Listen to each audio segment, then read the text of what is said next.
Here's a story that shows why thermal testing isn't just about lab value, it's about real-world performance. An electronics company was designing a new heat circuit, but their prototypes kept overheating. The issue? They relied on thermal property values listed on the material's specification sheet. Those numbers looked fine in theory, but in practice, the geometry and layout of the final design introduced variables the sheet never accounted for. Spec sheets can be useful, but they don't always tell the full story. If you don't test materials in conditions that mimic their real-world use, you risk costly surprises.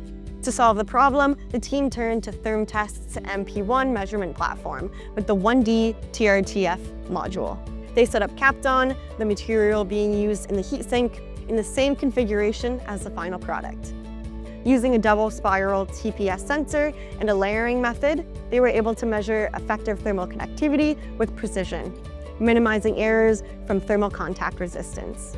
The results?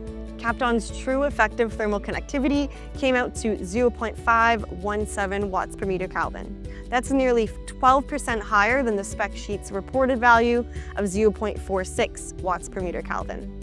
That small difference was big enough to explain the overheating issue. The takeaway? In materials science, accurate thermal property data under real-world setups is critical.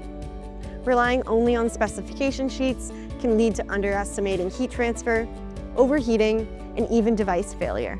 By testing Kapton in conditions that mimicked its final application, the team gained the insights they needed to redesign their heat circuit, improving safety, efficiency, and product reliability.